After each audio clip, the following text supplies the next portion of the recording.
Hey crew, what's new? How are you? Hey, Coach Matt here.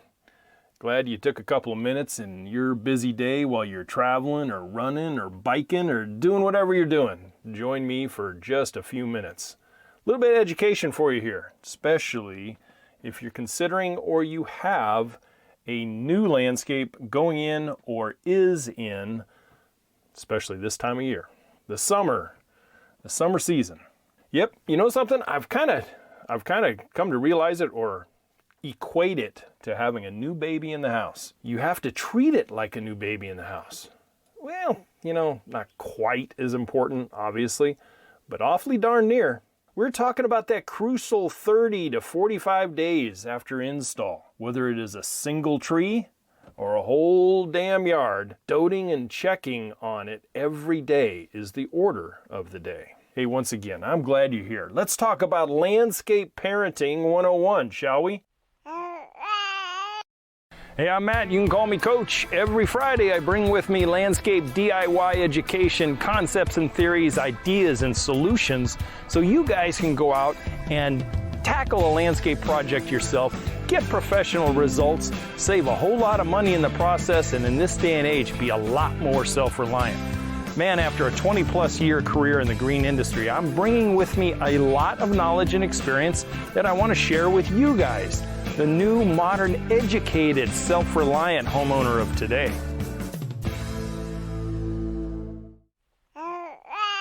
You know, as a parent of 3, I can remember those days, especially child number 1.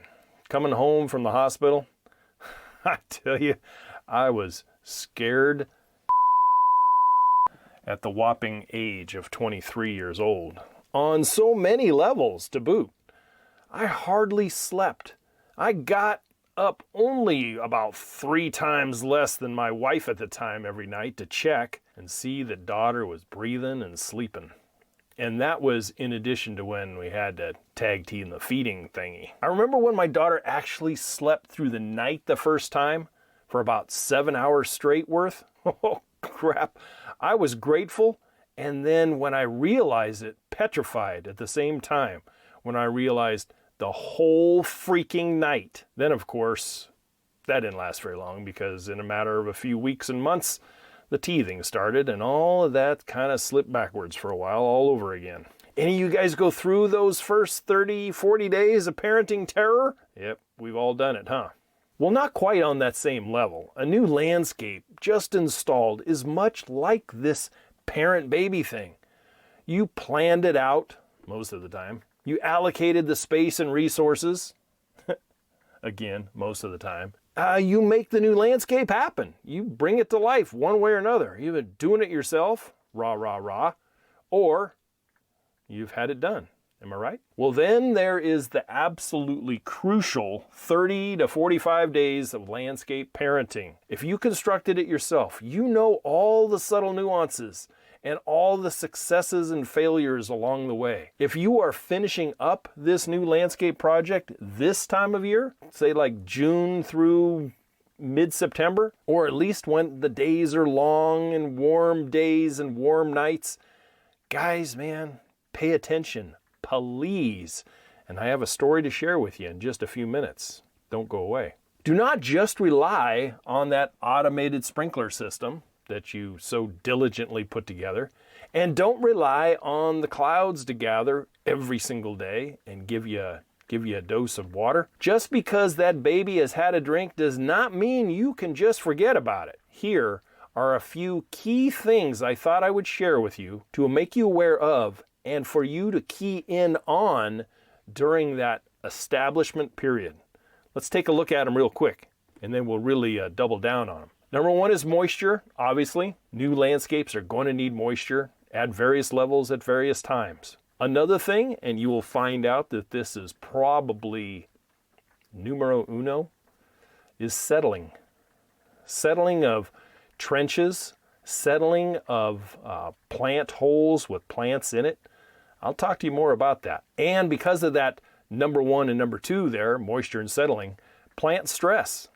And I'm going to teach you the road to your yard. Weather, of course, and traffic. And I don't necessarily mean street traffic. So let's take a look at these a little deeper and make it kind of crystal clear. Make it sink in just a little bit. Let's talk about moisture. Water, every living thing on this planet needs it in some form or another, in some amount or another. Am I right? But water can also kill. How about drowning? How about lack of and dehydration? You know, water is the biggest oxymoron that we have going when it comes to our landscape. In my walkthroughs with clients over the years, I stress not to rely just on the irrigation system alone. I really do. I kind of emphasize that that is more for the established landscape after that crucial period. Just because I set the system for a certain number of days per week, certain number of times and duration for it on those days, and the amount of water,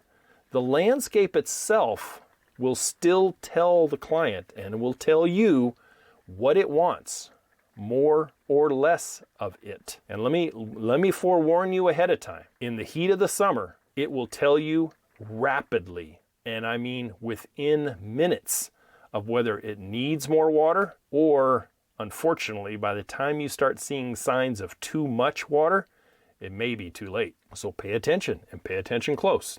You have to base this on a few factors, and here's a little sub part of moisture. You have to know what kind of soil you got, and how does water interact with that soil. If you have a heavy Georgia red clay soil and you've amended the hole really well, and you've planted your trees and your plants and your shrubs and your flowers and your lawn and blah, blah, blah, blah, blah, it's all good.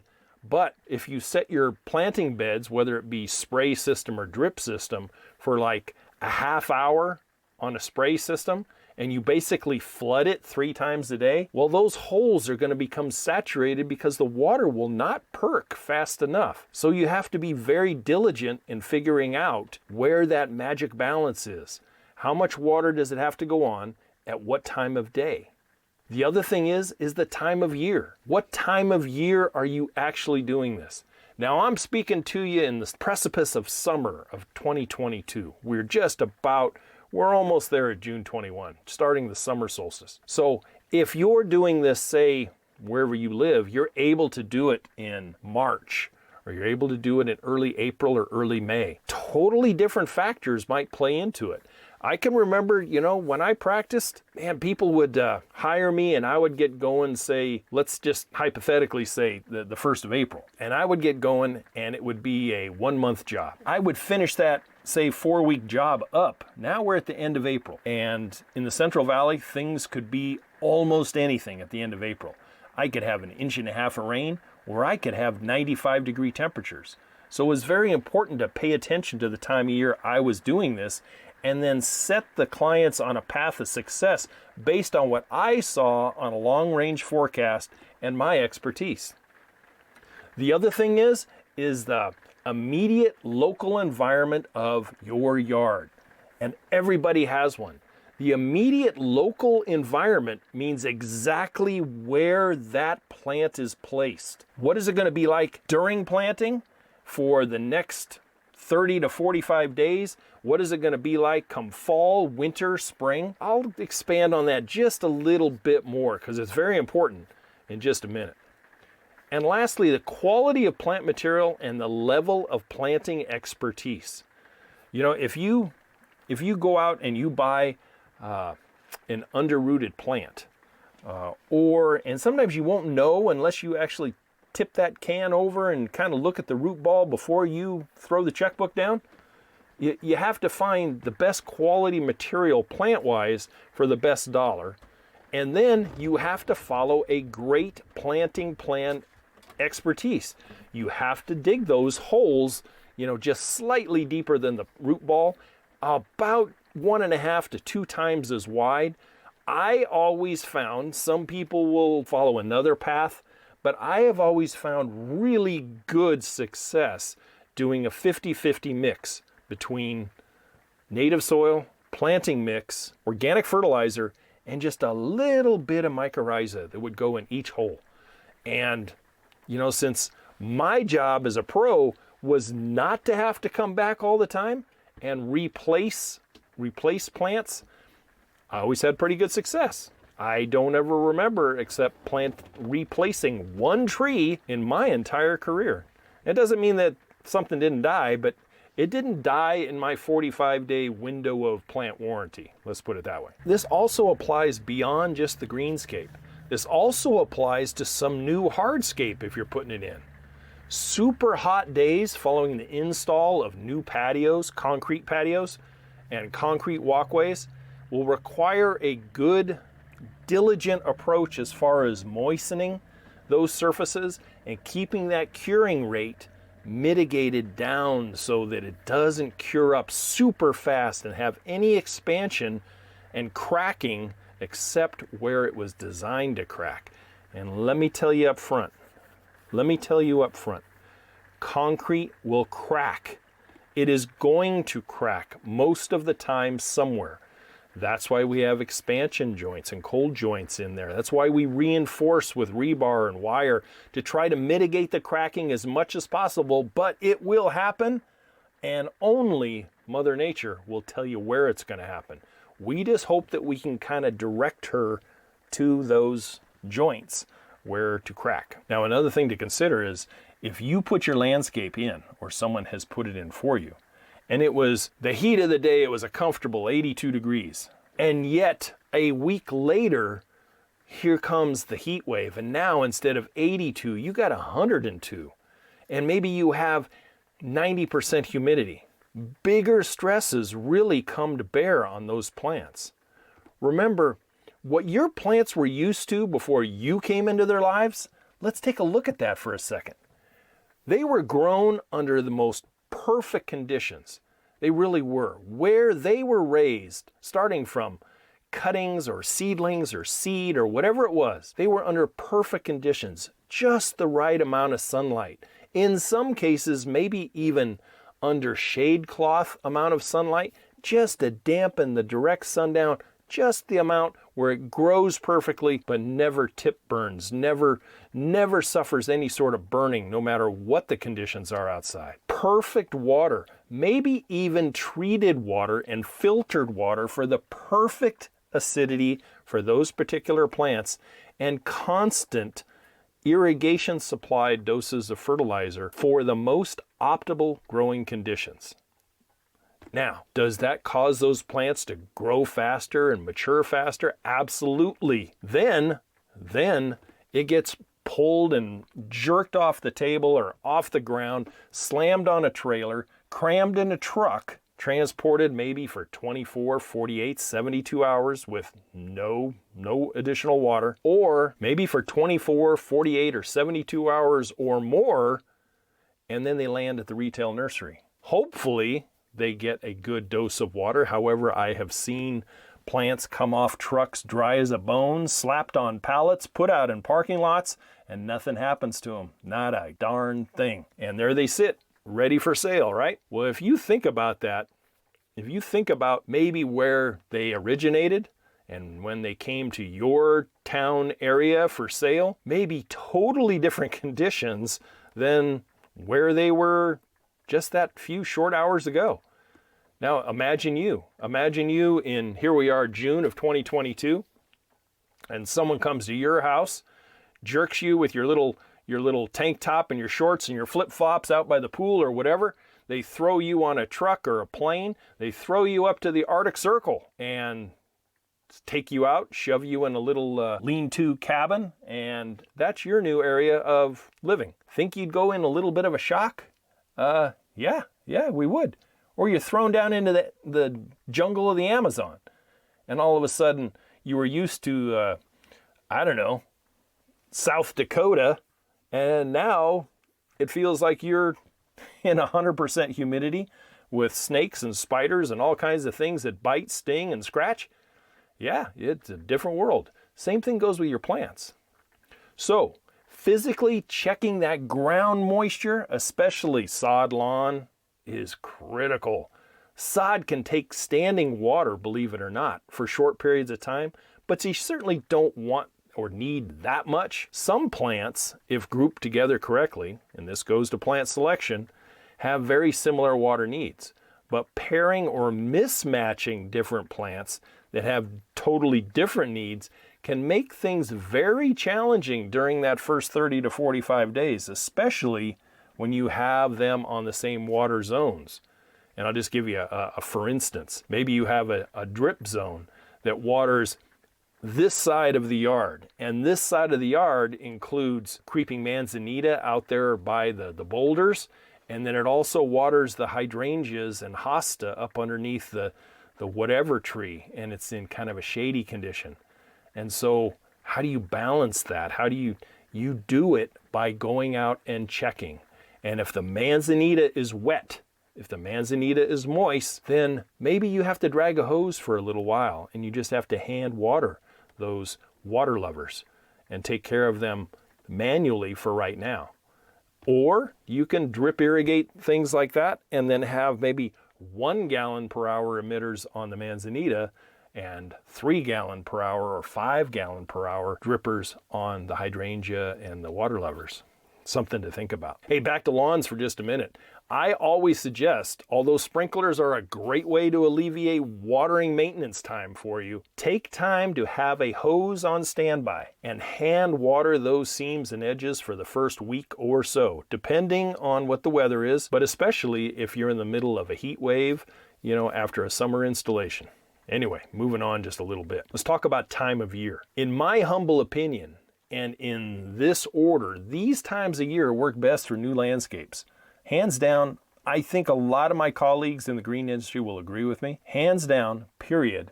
Fall is the best season to do landscaping. Followed by mid-spring, winter, if you live in an area where things can still be done, and then followed up by summer. But again, summer depends on the location. If you're on the coast of Oregon, it might be a heck of a lot different than planting in Phoenix, Arizona, or the windy Midwest, or wherever.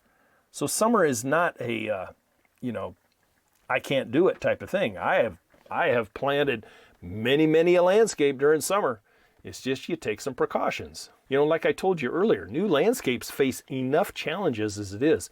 Why complicate it with inattention or lack of skills and poor planning? You learn all that here and anywhere else that teaches you on YouTube or books or anything else. So there's really no excuse. Many times we cannot always pick when these projects are going to get launched. Maybe if you're doing it through a professional, you have to kind of abide by their schedule, sort of.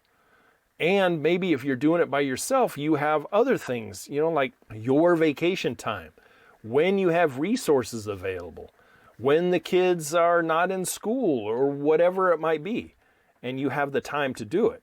We may have to do a summer install.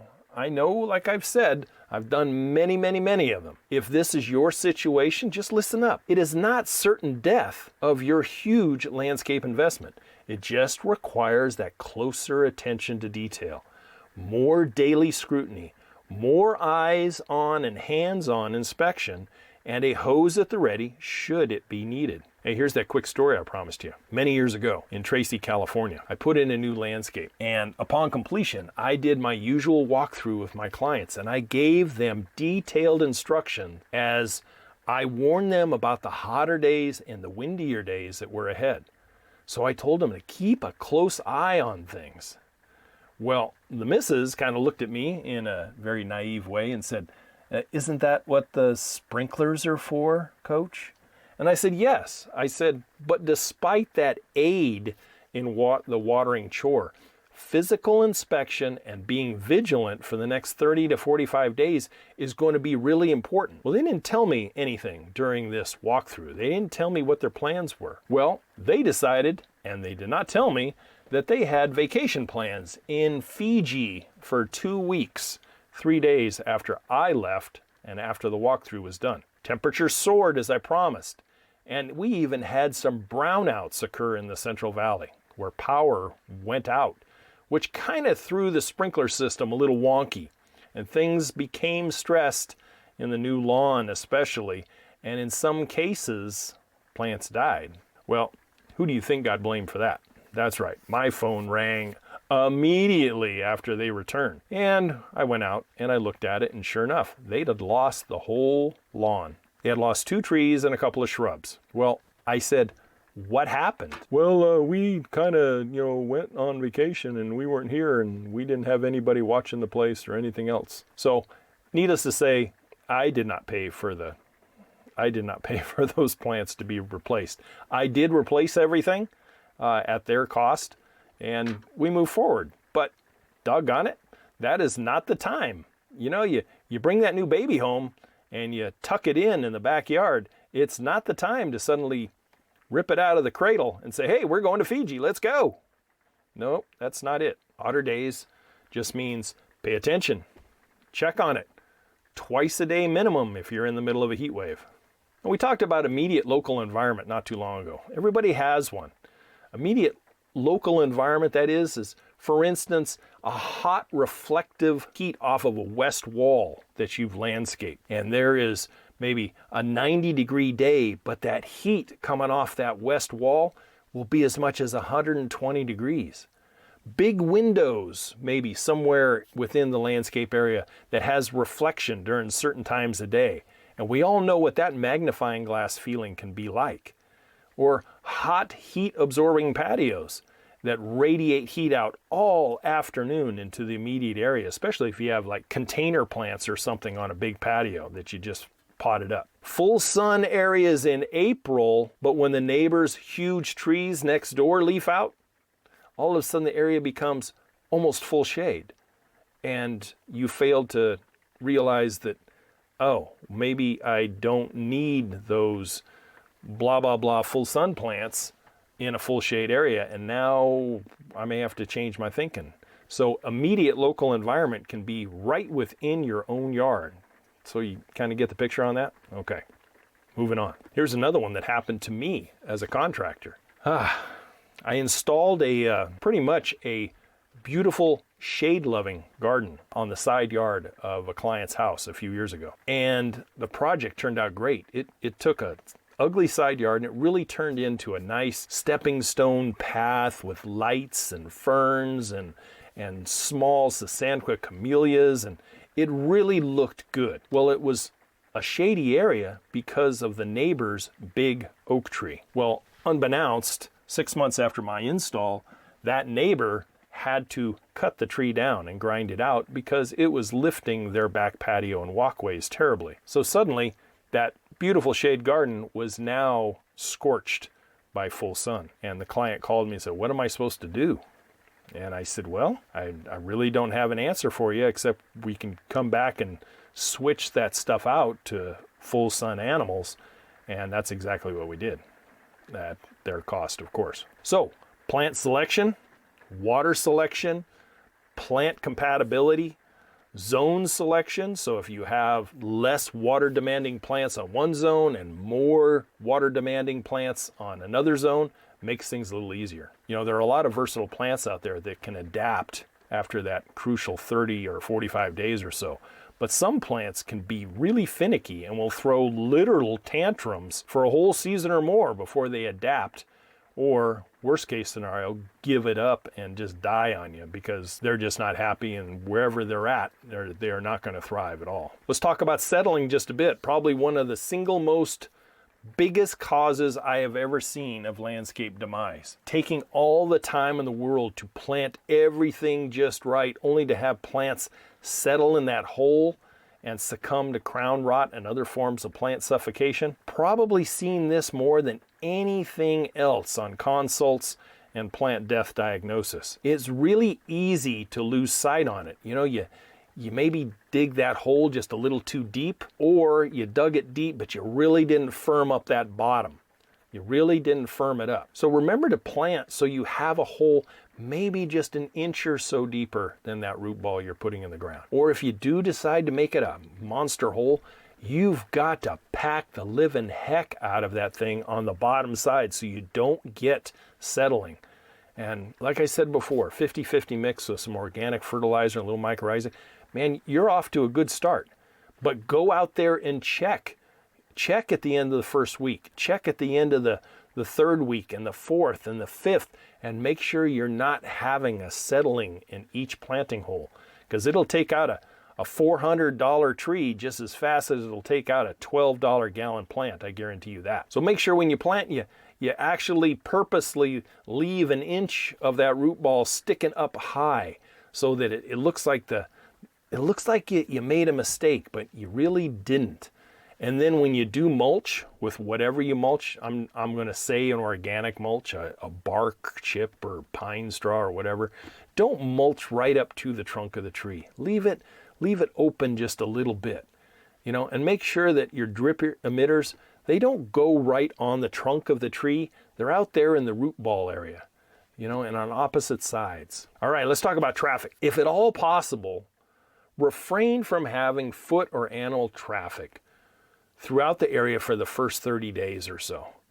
Traffic on the lawn, whether it be kids or mowers or whatever, they can really, with that soft sod bed or seed bed under there, you can really leave some really disgusting imprints that are not going to go away. You can get out there and try to correct it if it happens right at the get-go, but as things start rooting in, it becomes harder and harder to go out there and tamp those things back. Another thing is before your first mowing of that new lawn, taper the water off for the previous 48 hours.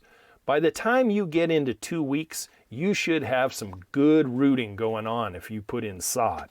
If you put in seed, depending on where you're at and what kind of seed it was and what temperatures you had during the first couple of weeks, you're not going to be mowing right away. You may have 6 weeks before you actually mow, or even later.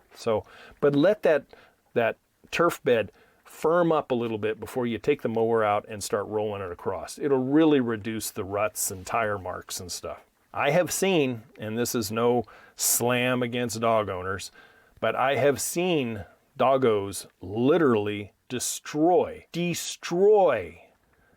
multi-$1,000 landscapes because they're unattended during the daytime right after the landscape was put in.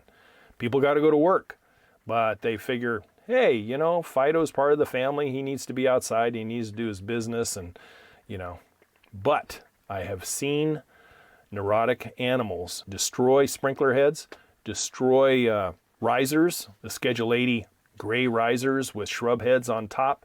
I've seen them dig up plants. I've seen them pull 15-gallon trees out of the ground and knock them over just because it's new and something to do, because they don't have any attention during the daytime. So be careful. The other thing is peeing and pooping on new lawns, it not only leaves ruts and paw marks and everything else in the brand new lawn, but it'll kill and stain up and make a mess, and then you have to go out and walk on the new lawn to pick up the poop. At least I hope you do. Also, it's really not the time for the big backyard bash to celebrate that new landscape. And placing, another thing is like placing an inflatable pool on the lawn for the kiddos to play in. Nope. It can burn a brand new lawn on a warm day in less than 2 hours. You won't see it right away, but you'll probably see it the next day, especially if it's a hot day out, it's filled with water, there's huge contact on that new turf grass. Yep, during the high sun, it's like a magnifying glass. Things to think about, things to consider after such a huge investment you are making and the time and effort you put into it. Don't you want to have a successful project and not one that just kind of limps along with this and that going wrong all the time? Or worse, you end up replacing plants or lawn because of inattention or bad decisions. Treat that first 30 to 45 days like it's a new baby in the house. And every day you're checking it, maybe twice, 3. I have had clients check 4 to 6 times a day, moistening down patios to mitigate cracking. Going out there and checking all the sod seams and edges. They really paid attention. And they were the ones that never called me back except to say, hey, thanks, good job. So that new baby in the house, it will get off and running in that establishment time period of 30 to 45 days. If you got to do it in the summer, do it. Don't hesitate. If this is when you have the contractor, if this is when you've decided to do it, knock it out of the park. Just pay a little extra attention to some of those issues. Hey, that's what I have for you today. I'd love for you to come over and join me on the YouTube channel. We always have a little more photographic entertainment when it comes to the channel, and you have the ability to drop me a comment, you can always email me at youryardcoach@gmail.com if you guys have questions regarding this or any other landscape type of question. Don't forget to visit my website. I would really appreciate your support. I really would. Hey, this is Coach Matt saying goodbye for now. As always, to your landscape success, thank you for listening, and I will catch you guys next week. Bye for now. Thank you for listening to the Yard Coach podcast. Don't forget to head over to the website at youryardcoach.com, where you will find more DIY landscape education, including the free 15-step DIY landscape checklist, Coach Matt's ebook called Landscaping Simplified, and the flagship digital course, HOMESCAPE 1.0. As always, if you have any questions or comments, you can email Coach Matt directly at youryardcoach@gmail.com. We'll see you right here next week.